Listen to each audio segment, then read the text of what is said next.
नमस्कार विद्यार्थियों, मैं हूं मनीष शर्मा। जैसा कि विद्यार्थियों आपको पता है कि हम अब तक चैप्टर नंबर 1 और चैप्टर नंबर 2 के पार्ट 1 और पार्ट 2 पढ़ चुके हैं और आज हम चैप्टर जो 2 है आपका उसका पार्ट 3 पढ़ने जा रहे हैं। तो विद्यार्थियों, हम पढ़ने जा रहे हैं प्राकृतिक वनस्पति और वन्य जीवन के बारे में। तो आपको थोड़ा सा याद रखना है यहाँ पर कि जो रेशम किससे प्राप्त किया जाता है। रेशम कीटों से प्राप्त किया जाता है जो शहतूत के पेड़ों पर पाले जाते हैं। और वो कहाँ पे पाए जाते हैं या कहाँ पाले जाते हैं, तो आपको जवाब देना है शहतूत के पेड़ों पर। इतना सा आपको ध्यान रखना है यहाँ पर। आगे बात करते हैं प्राकृतिक वनस्पति और वन्य जीवन जो केवल स्थलमंडल है, जलमंडल है और वायुमंडल के बीच जुड़े हुए सक्रिय क्षेत्र में पाए जाते हैं। कहने का मतलब ये हुआ, स्थलमंडल, वायुमंडल और जलमंडल एक दूसरे से तीनों जुड़े हुए हैं आपस में। वहाँ ही मनुष्य प्राणी रहते हैं, वहाँ जीव रहते हैं, उसे ही हम क्या कहते हैं, जीवमंडल कहते हैं। ठीक है विद्यार्थियों, ये देखिए रेशम कीट देख लिए किस प्रकार से होता है। ये शहतूत के पेड़ पर पाले जाते हैं। ठीक है, आगे बात करते हैं कि सभी जीवित जातियां जीवित रहने के लिए एक दूसरे से आपस में संबंधित होती है और निर्भर रहती है। इस जीवन आधारित तंत्र को हम क्या कहते हैं, पारितंत्र कहते हैं। तो विद्यार्थियों एक बात ध्यान रखना है, यहाँ पर जो सभी जातियां हैं सब लोग एक दूसरे से जुड़े हुए हैं। जैसे कि घास है, घास को बकरी खा जाती है, बकरी को शेर खा जाता है। तो लगभग सब लोग ये परिस्थिति जो तंत्र का निर्माण करते हैं सब कहीं ना कहीं एक दूसरे से जुड़े हुए हैं। जैसे कि चिड़िया हैं, अपने जो भोजन बनाती है वो कीटों पर निर्भर रहती है। ठीक है विद्यार्थियों, आगे बात करते हैं। जो अंडरलाइन बता रहा हूँ उनको आप कॉपी में नोट भी करना है। वनस्पति और वन्य जीवन हमारे लिए बहुमूल्य संसाधन है। पौधे से हमें क्या मिलती है, इमारती लकड़ी मिलती है और प्राणियों को आश्रय मिलता है, रहने के लिए जगह मिलती है। ऑक्सीजन उत्पन्न करते हैं, ऑक्सीजन से हम सांस लेते हैं। ठीक है, और फसलों को उगाने के लिए भी आवश्यक मृदा की सुरक्षा करते हैं। रक्षक मेखला के रूप में कार्य करते हैं। अब रक्षक मेखला क्या होती है? रक्षक मेखला जैसे कि जो वन उगे होते हैं, पेड़ जो लगे होते हैं एक दूसरे के कतार से, मतलब एक दूसरे से सट के, जैसे कि पंक्तिबद्ध जो पेड़ लगे होते हैं उसी को हम कहते हैं रक्षक मेखला। भूमिगत जल के संग्रह में सहायता करते हैं। हमें फल मिलते हैं पेड़ों से, लेटेक्स मिलता है, टारपिन का तेल मिलता है, गोंद मिलता है, औषधीय पौधे मिलते हैं और कागज प्रदान करते हैं जो आपके अध्ययन के लिए क्या है, अत्यधिक आवश्यक हैं।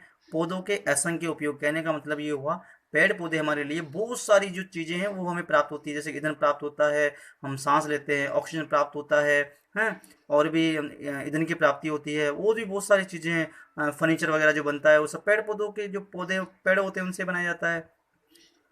और कुछ वन्य जीवन के अंतर्गत जंतु, पक्षी, कीट, जलीय जीव रूप आते हैं। तो वन्य जीवन के अंतर्गत क्या क्या आते हैं? जंतु, पक्षी, कीट और जलीय जीव। उनसे हमें दूध, मांस, खाल और ऊन की प्राप्ति होती है। कीट जैसे मधुमक्खी हमें क्या देती है? शहद देती है और फूलों फूलों के प्रांगण में मदद करती है और पारितंत्र में अपघटक के रूप में एक महत्वपूर्ण भूमिका निभाती है। और चिड़िया होती है वो अपने भोजन के लिए किस पर निर्भर रहती है? कीटों पर निर्भर रहती है और अपघटकों के रूप में कार्य करती है। और गिद्ध मृत जीव जंतुओं को खाने के कारण क्या है? एक अपमार्जक है। कहने का मतलब ये है अगर गिद्ध नहीं होता तो हमें दिक्कत होती। क्यों? मरे हुए जीव जंतुओं कौन खाता? नहीं खाता तो क्या होता, जो पर्यावरण वो क्या हो जाता, प्रदूषित हो जाता। और जैसे हम जो आज सांस लेते हैं हमें शुद्ध वायु नहीं मिल पाती और हम भी साथ में मर जाते। इसलिए इसका होना भी जरूरी है। तभी तो मैं कहता हूँ कि पारितंत्र में सब लोग एक दूसरे से जुड़े हुए हैं। पर्यावरण का एक महत्वपूर्ण शोधक समझा जाता है। इसलिए प्राणी चाहे बड़े हो अथवा छोटे हो, सभी पारितंत्र के संतुलन को बनाए रखने के लिए अनिवार्य है। कहने का मतलब ये हुआ, चाहे पर्यावरण में छोटे हो चाहे बड़े हो जीव, सब एक दूसरे से जुड़े हुए हैं और सब एक दूसरे से मिलकर कार्य करते हैं और पर्यावरण का निर्माण करते हैं। एक छोटा सा जो बता रहा हूँ उसको ध्यान रखना कि आप जानते हैं भारतीय उपमहाद्वीप में जिन पशुओं का उपचार डिक्लोफेनेक, एस्प्रिन अथवा इबुप्रोफेन जैसे कीटनाशी से किया जाता है, उनके अपमार्जन उपरांत गिद्ध किडनी खराब होने से मर रहे थे। पशुओं पर इन औषधियों के उपयोग करने पर प्रतिबंध लगाने के प्रयास किए जा रहे हैं तथा आरक्षित स्थान पर गिद्ध के परिजन के प्रयास किए जा रहे हैं। तो विद्यार्थी ध्यान रखना, ये 3 दवाओं के नाम एक तरीके से डिक्लोफेनिक, एस्प्रिन अथवा इबुप्रोफेन प्रोफेन। तो इन तीनों दवाइयों पर क्या लग दिया? बैन लगा दिया गया है।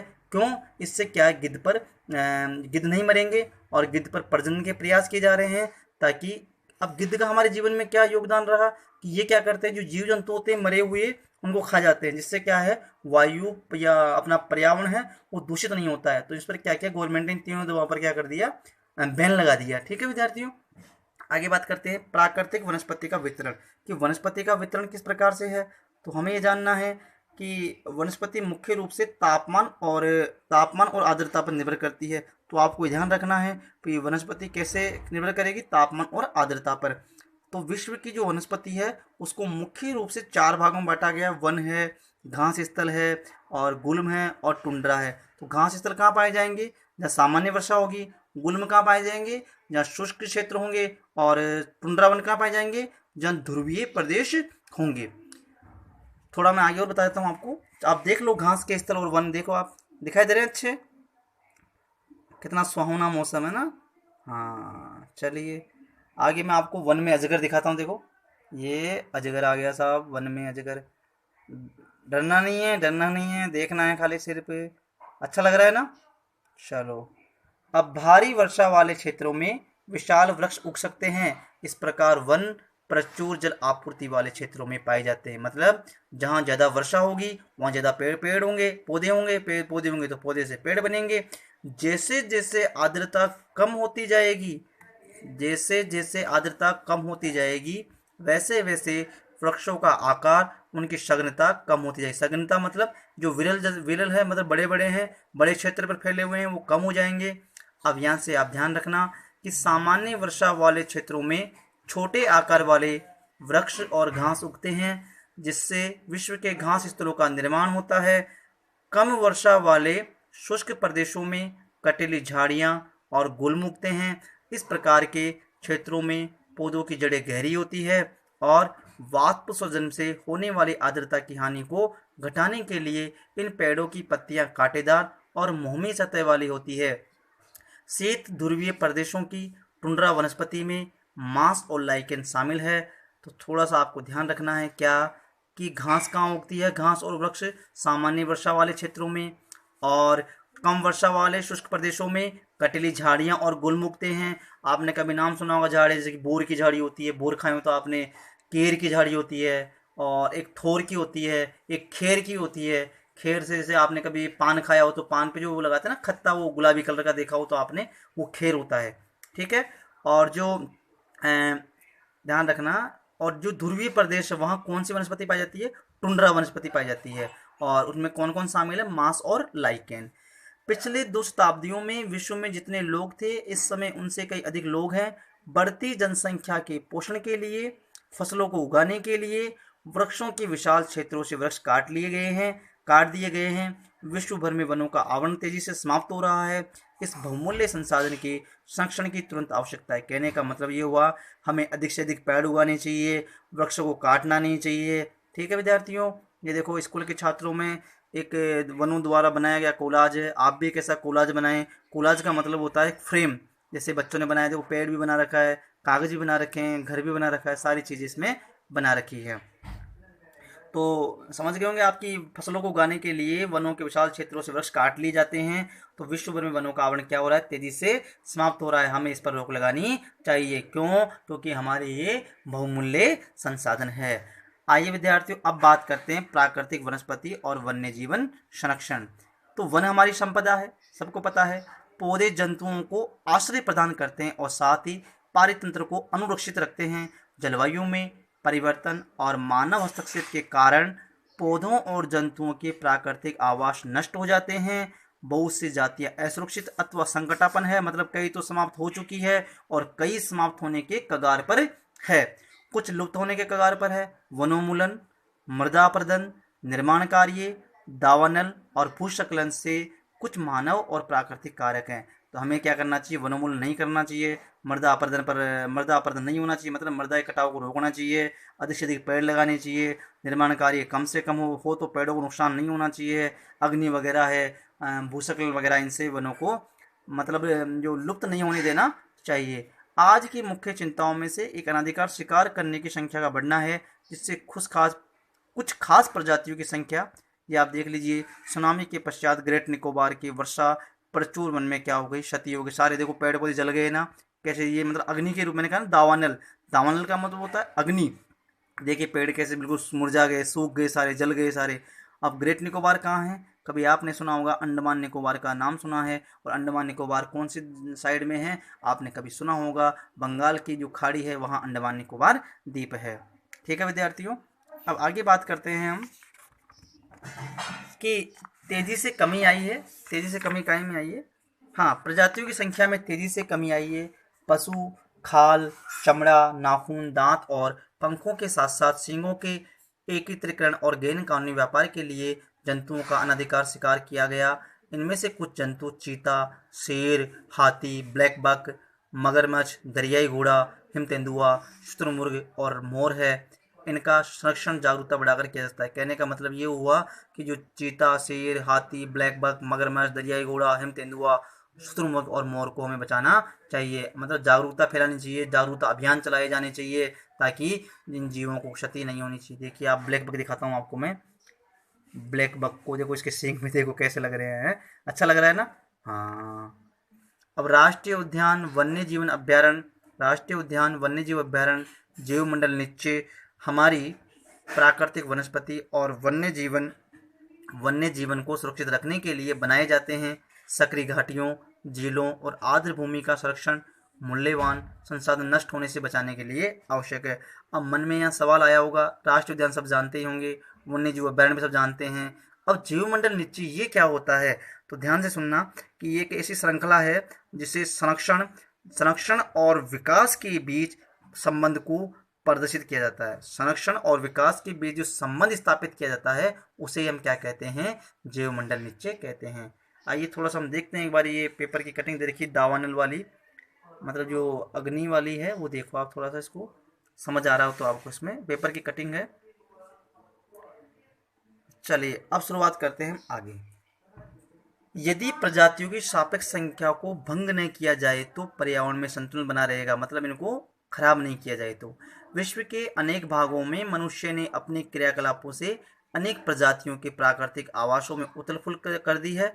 अनेक पक्षियों और जीव जंतुओं के अंधाधुंध शिकार के कारण या तो विलुप्त हो गए हैं या विलुप्त होने के कगार पर है।